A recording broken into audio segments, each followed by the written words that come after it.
ये है ABP news network.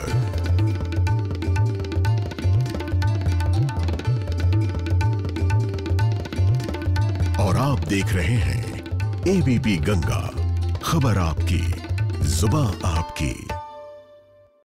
Headlines के सह प्रायोजक अब गर्मी को कहो गुड बाय थर्मोकूल कूलर्स के साथ। आरएचएल गोल्ड 500 HD सरिया, तौल से छुटकारा पाएं, सरिया गिनकर घर ले जाएं।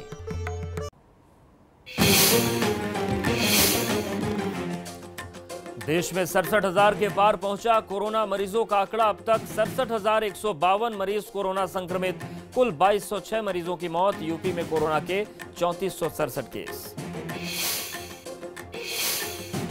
एम्स में भर्ती पूर्व प्रधानमंत्री मनमोहन सिंह की हालत में सुधार, आईसीयू से जनरल वार्ड में किया गया शिफ्ट। सपा संरक्षक मुलायम सिंह यादव की भी अस्पताल से छुट्टी, पेट दर्द की शिकायत के बाद कराया गया था भर्ती। पीएम मोदी आज 5वीं बार सभी राज्यों के मुख्यमंत्रियों के साथ करेंगे बैठक। दोपहर 3 बजे वीडियो कॉन्फ्रेंसिंग के जरिए कोरोना पर लेंगे अपडेट। अगले हफ्ते से लॉकडाउन में राहत संभव। लखनऊ में दबिश देने गई पुलिस, आरोपियों का हुई शिकार। आरोपी को पकड़ने पर इलाके के लोगों ने घेरा, पुलिस टीम पर रुपए मांगने के लगे गंभीर आरोप।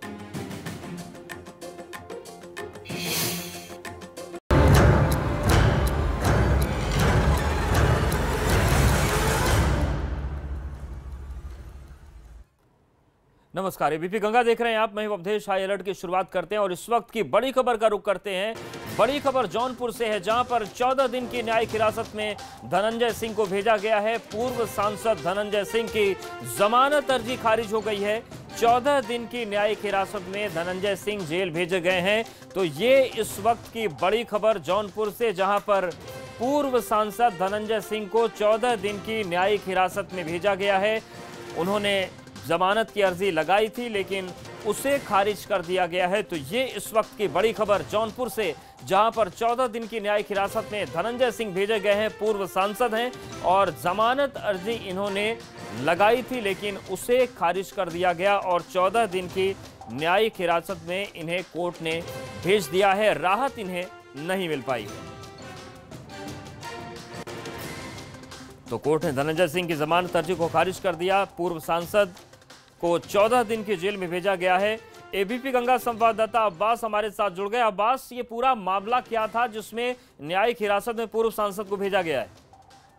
जी, मैं आपको बताना चाहूंगा कि रात में पुलिस में एक FIR दर्ज होती है, जिसमें कि धनंजय सिंह के ऊपर और एक समर्थक के ऊपर अपहरण और रंगदारी का मामला होता है। जो यहाँ पे गंगा सीवर प्लांट चल रहा है, जो लगभग 300 करोड़ रुपए का यहाँ पे ये प्रोजेक्ट है, उसी में रंगदारी और अपहरण का मामला है। प्रोजेक्ट मैनेजर ने ये मुकदमा दर्ज कराया है लाइब्रेरी थाने में। उसी को लेकर पुलिस ने दबिश दी और उनके घर से इनको गिरफ्तार किया और न्यायालय में पेश किया। न्यायालय ने इनकी जमानत जो है खारिज करते हुए इनको 14 दिन की जेल में भेजा है। शुक्रिया अब्बास जानकारी के लिए, अपडेट्स के लिए। तो रंगदारी के मामले में पूर्व सांसद को 14 दिन की न्यायिक हिरासत में भेजा गया है। एक बड़ा प्रोजेक्ट चल रहा है, उसमें प्रोजेक्ट मैनेजर से रंगदारी का पूरा मामला था। पुलिस ने इनको गिरफ्तार किया, हालांकि जमानत अर्जी पर इनको राहत नहीं मिली।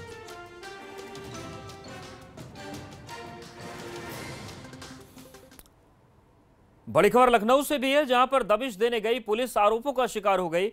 आरोपी को पकड़ने पर इलाके के लोगों ने घेर लिया, पुलिस टीम पर रुपए मांगने के गंभीर आरोप लगे हैं। बाराबंकी डीसीपी नॉर्थ की टीम दबिश देने के लिए पहुंची थी। सफेदाबाद इलाके में टीम का घेराव हुआ और दबिश के दौरान गंभीर आरोप लगे हैं। तो ये इस वक्त की बड़ी खबर लखनऊ से है, जहां पर सफेदाबाद इलाके में टीम दबिश के लिए गई थी, लेकिन वहां पर घेराव कर दिया लोगों ने और आरोप ये लगे हैं कि पकड़ने पर इलाके के लोगों ने जब घेरा, पुलिस टीम पर रुपए मांगने के गंभीर आरोप लगाए गए हैं। बाराबंकी डीसीपी नॉर्थ की टीम दबिश देने गई थी, सफेदाबाद इलाके की टीम।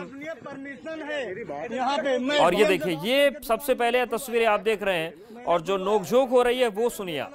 शरीफ है नहीं, आप अगर नदीम है तो आप किसी को साहब वर्मा जी दरोगा जी बैठे हैं, मेरे भाई जी जी आइए नहीं, रमजान का महीना है। आप नहीं इनको बाहर बुलाइए। मैं ये देखिए विधायक जी नहीं आ रहे थे, मैंने उनको छोड़ दिया। आप इधर आइए, नहीं इधर आइए, इधर आइए। मीम भाई हो ना? नहीं मीम, एक मिनट, भाई साहब यार कप्तान को बुलवा रहा हूँ। आप बाहर आइए। अरे यार कप्तान आप ये किसी आदमी को परेशान करेंगे? मेरी बात सुनोगे? हाँ बताइए। आराम से पहले बताइए बात। गाड़ी में बिठा लोगे, किसी को मारोगे, पैसा मांगोगे? दिमाग खराब है, इलीगल बात मोबाइल ले लिए। हम लोग आए हैं। ठीक है। तो देखिए ये तस्वीर आई है और एबीपी गंगा संवाददाता संतोष हमारे साथ जुड़ गए हैं। संतोष, ये पूरा माजरा क्या है? देखिए, लखनऊ के इंदिरा नगर थाना क्षेत्र में बीते कुछ दिनों पहले चोरी हुई थी। उसी चोरी की वारदात में पुलिस को इस बात की सूचना मिली कि बाराबंकी के सफेदाबाद में जो संदिग्ध है, जो चोरी का आरोपी है, वो वहां पर है। वहीं पर ये पुलिस टीम गई थी, लेकिन वहां पर जाने के दौरान जो कुछ भी हुआ ये तस्वीरों में कैद हुआ कि वहां पर एक व्यक्ति को उठाते हैं, उसके पास से अवैध रूप से मांस बरामद होने की बात की जाती है और उसके बाद पैसे के लेन देन को लेकर के स्थानीय लोगों से विवाद हो गया, जिसके बाद जो अपराधी को पकड़ने गई लखनऊ पुलिस खुद ही अपराधी हो जाती है। वहां पर मान मनोंगल करके किसी तरीके से जान बचाकर लखनऊ पुलिस भागी है।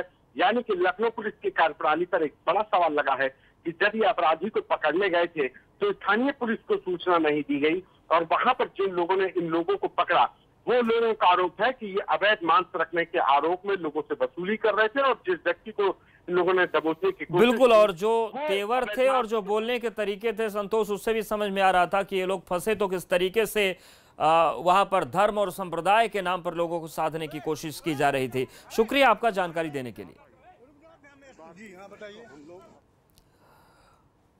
और एबीपी गंगा की खबर के बाद गाजियाबाद प्रशासन जागा है। एक बड़ा असर हुआ है।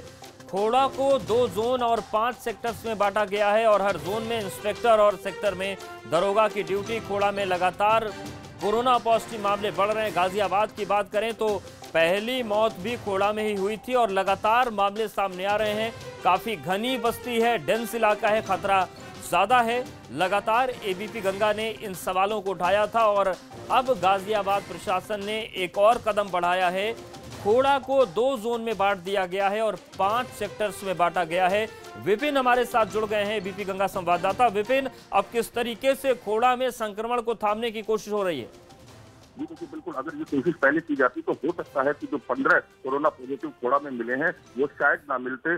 खोड़ा इसलिए संवेदनशील है, एबीपी गंगा लगातार इस वजह से बता रहा है क्योंकि नोएडा और दिल्ली से सटा हुआ है। अगर खोड़ा संक्रमित होता है तो गाजियाबाद, नोएडा और दिल्ली तीनों संक्रमित हो जाएंगे।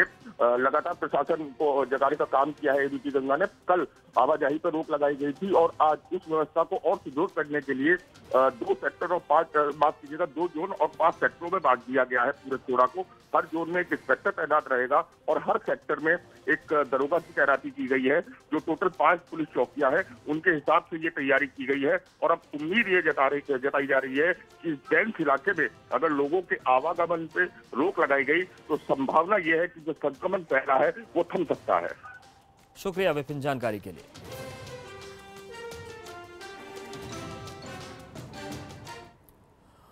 अपने ही कर्म भूमि पर जिंदगी के खानाबदोश हो जाने में ज्यादा वक्त नहीं लगता। सपनों के बिगड़ जाने में सदियां नहीं लगती। ये काम है झटके का, ये काम है सेठ जी का, जिनके इशारे पर घड़ी की सुइयां देखना भूल बैठे थे। आज कोरोना काल में उन्होंने उनको हमारी वक्त याद दिला दिया। थोड़ी सी मुसीबत क्या आई साहब, सेठ जी तो बेवफा हो गए। ये कह रहे हैं मुंबई से वापस लौटे वो मजदूर जो सपनों के शहर में अपना वहम तोड़ आए हैं। जिंदगी का सफर है ये कैसा सफर, कोई समझा नहीं, कोई जाना नहीं। हम लोग को गांव जाना है, खाने का कुछ था ही नहीं, राशन पानी सब खत्म हो गया, पैसा भी नहीं था, हम लोग क्या करेगा। जिंदगी का सफर है ये कैसा सफर, कोई समझा नहीं, कोई जाना नहीं। है ये कैसी डगर, चलते हैं सब मगर, कोई समझा नहीं, कोई जाना। कोरोना काल में लॉकडाउन हुआ तो तो सब कुछ बंद हो गया। सेठ का कारोबार भी बंद हुआ और ताले में बंद हो गई इन मजदूरों की जरूरत।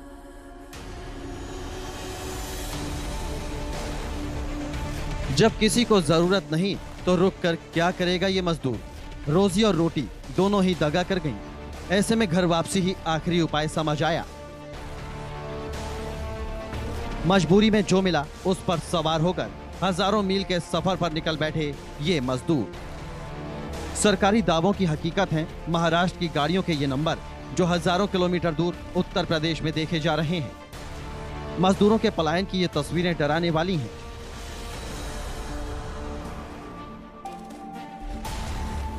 पेट भरने के लिए घरों को छोड़ने वाले मजदूरों का आज कोई सहारा नहीं है। अपने घरों की चिंता छोड़कर शहर बसाने वालों को कोई पूछने वाला नहीं।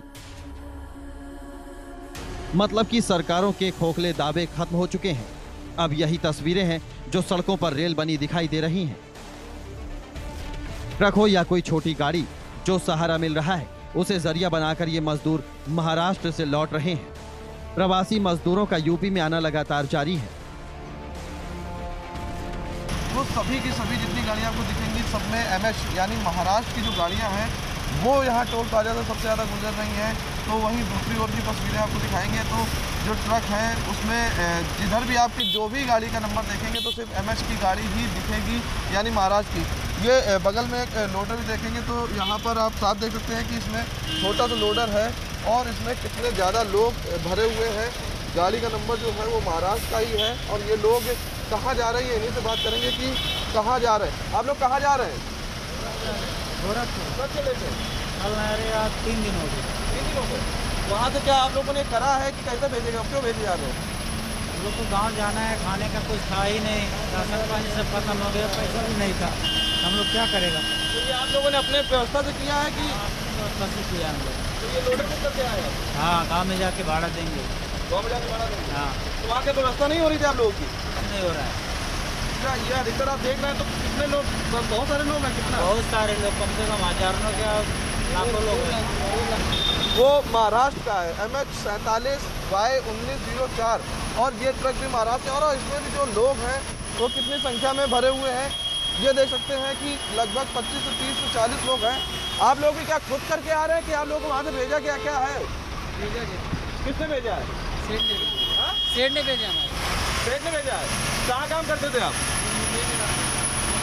तो क्या वहाँ जो आपको मालिक उन्होंने आपको लोडर करके भेज दिया? जो छोटे छोटे लोडर हैं उसमें पार्टीशन बने हुए हैं और इन लोगों को इनके जो मालिक हैं जहाँ पर ये काम करते थे वहाँ से भेज दिया गया है। मुंबई हुआ करता था कभी सपनों का शहर इन मजदूरों के लिए, लेकिन अब सपना भी टूट गया है और वहम भी। इन्हें समझ आ गया है कि सेठ तो सेठ ही होता है। जब तक मुनाफा मिलेगा तब तक आप मजदूर रहेंगे। उसके बाद बोरे में बंद आलू प्याज से ज्यादा हैसियत नहीं रह जाती और उसी हैसियत के साथ सेठ जी ने इन मजदूरों को यूपी के लिए रवाना कर दिया।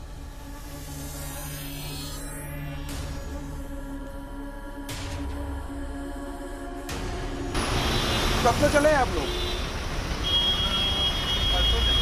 तो आप ये लोग देख कर रहे हैं ना कहाँ छोड़ेंगे, कितना भेजा है आप लोग?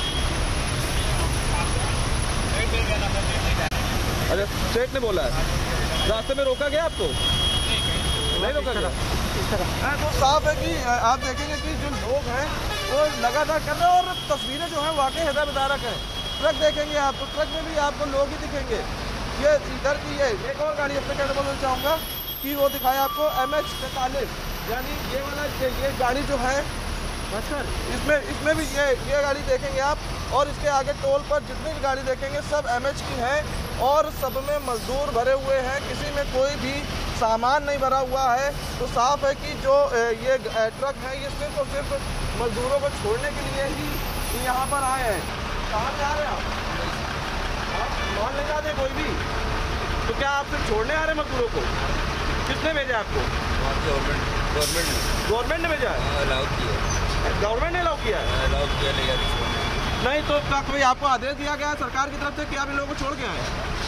सरकार की तरफ से तो ऐसा कुछ नहीं है, लेकिन सब बता रहे थे गवर्नमेंट की तरफ से बोला गया है, लेकिन कुछ ऐसा वहाँ के मुख्यमंत्री ने कहा था। तो आप कोई सामान जितने भी ट्रक आ रहे हैं कोई सामान लेके नहीं आ रहा है, सिर्फ लोगों को छोड़ने आ रहे हैं? आप लोग कहाँ के हैं सब लोग? उत्तर प्रदेश में तो आ गए हैं, मतलब कहाँ के? लखनऊ। हाईवे पटे पड़े हुए हैं महाराष्ट्र नंबर की गाड़ियों से। इस कोरोना काल में जहां घर के बाहर निकलना भी मुश्किल हो रहा है, वहां हजारों किलोमीटर का सफर कर ये लोग महाराष्ट्र से लौट रहे हैं। रास्ते में किसी ने ना तो इन्हें रोका और ना ही इनसे पूछा कि ये कहां जा रहे हैं।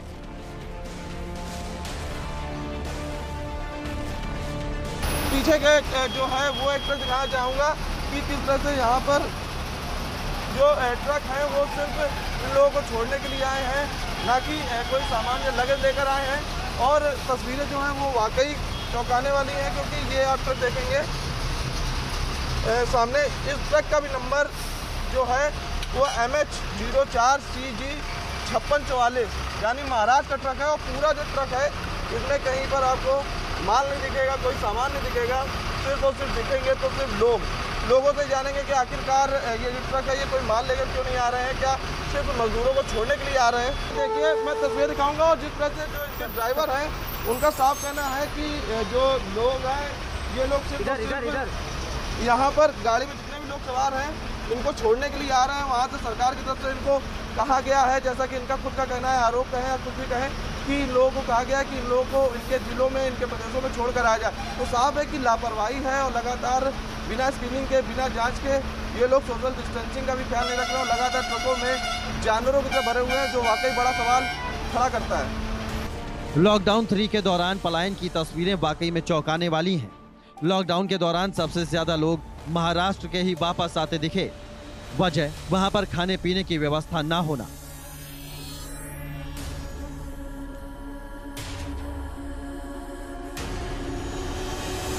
प्रवासी मजदूरों का लगातार यूपी आना जारी है। इनमें महाराष्ट्र से आने वाले श्रमिक ही सबसे ज्यादा हैं।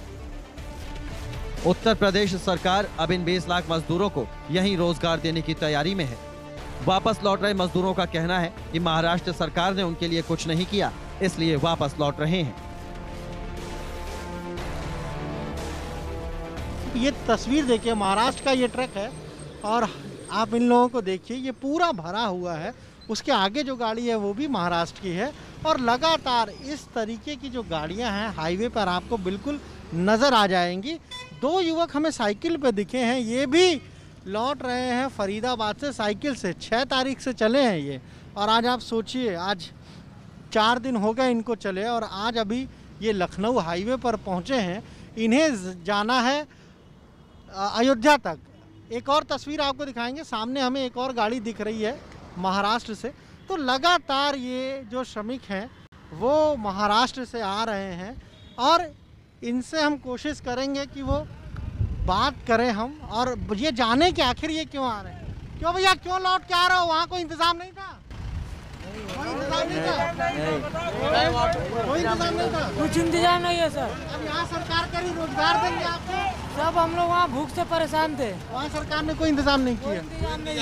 कोई गाड़ी का व्यवस्था नहीं है सर। अब सरकार यहाँ यूपी की कह रही है कि यहाँ रोजगार देंगे, तो आपको लग रहा है रोजगार यहाँ मिलेगा? सर देखिए 2 तारीख का मेरा पेपर बना हुआ है।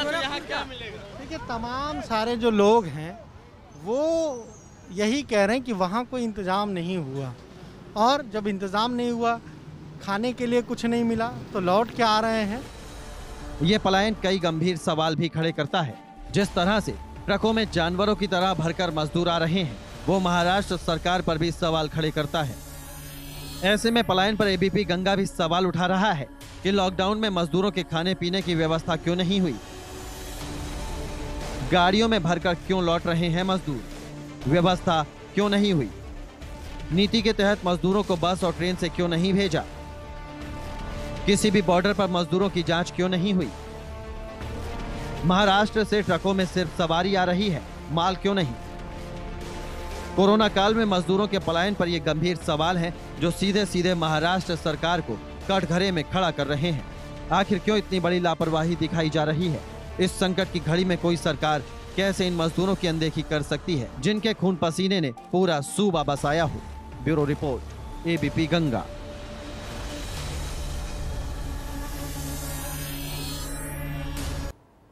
बड़ी खबर सुल्तानपुर से आ रही है, जहां पर आंधी ने एक महिला की जान ले ली। पेड़ के नीचे दबकर महिला की मौत हो गई। बंधुआ कला चौकी के पास बाजार की ये घटना है। पेड़ की डाल गिरने से कई लोग गंभीर रूप से घायल हुए, लेकिन इस महिला को ज्यादा चोट लग गई और उसकी चपेट में आने से उसकी मौत हो गई। तो सुल्तानपुर से बड़ी खबर, जहां पर आंधी ने एक महिला की जान ले ली। दरअसल तेज आंधी के बीच पेड़ की एक डाल टूटकर नीचे गिर गई। हालांकि कई लोग इसकी चपेट में आए, लेकिन महिला की मौत हो गई। सुल्तानपुर के बंधुआ कला चौकी के पास बाजार की यह घटना है।